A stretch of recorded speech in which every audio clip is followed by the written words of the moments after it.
అందరికీ స్నేహితులు ఉంటారు. చెప్పండి, అందరికీ స్నేహితులు ఉంటారు. నాకు తెలిసి స్నేహితులు లేనటువంటి వారు ఎవ్వరో కూడా లేరు.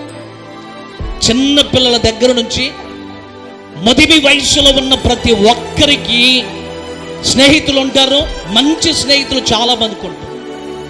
అయితే బహుశా ఇక్కడ కూర్చున్న మీలో, లేదు పాస్టర్ గారండి మాకు ఎవ్వరూ స్నేహితులు లేరండి, నేను ఎప్పుడు ఒంటరిగానే ఏకాకిగా ఉంటానండి, నేను ఇంటి మీద ఉన్న పిచ్చుకలాగా ఒంటరిగా ఉంటానండి, నాకు ఎవ్వరు స్నేహితులు లేరు అని అన్నారు అనుకోండి, మీరు మీలాంటి సైకో ఇంకెవ్వరూ కూడా ఉండరు. ఎందుకని? స్నేహితులు ఉండాలి. ఎలాంటి స్నేహితులు ఉండాలి?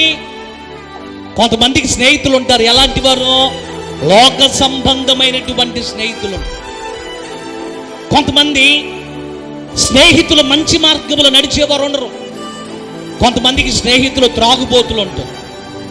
కొంతమందికి స్నేహితులు తిరుగుబోతులు ఉంటారు. కొంతమందికి స్నేహితులు అక్రమమైన మార్గాల్లో నడిపించేటువంటి వారు ఉంటారు. కానీ దేవుని పిల్లలకు స్నేహితులు ఎలాంటి వాళ్ళు ఉండాలి? దైవ భక్తి కలిగినటువంటి స్నేహితులు, నీ ఆత్మీయ జీవితాన్ని బలపరిచేటువంటి స్నేహితులు, నీ ఆత్మీయ జీవితాన్ని క్షేమమును కోరుకునేటువంటి స్నేహితులు ఉండాలి. నీ కొరకు ప్రార్థన చేసేటువంటి స్నేహితులు, నీ కొరకు ప్రభు సన్నిధిలో విజ్ఞాపన చేసేటువంటి స్నేహితులు, నిన్ను ప్రార్థన చేయమని హెచ్చరించేటువంటి స్నేహితులు, నిన్ను దేవుని మందిరములకు రమ్మని ప్రోత్సహించేటువంటి స్నేహితులు ఉండాలి. ఇప్పుడు దానియేలుకున్నటువంటి స్నేహితులు ఎలాంటి వారు అంటే ప్రార్థనా పరులైనటువంటి స్నేహితులు ఉన్నారు. దేవునికి స్తోత్రం చెప్దామా? అందుకే దానియేలు వారిని ప్రార్థన చేయమని హెచ్చరించినప్పుడు వారు దేవుని సన్నిధిలో ప్రార్థన చేశారు. దానియేలు కూడా ప్రార్థన చేశాడు.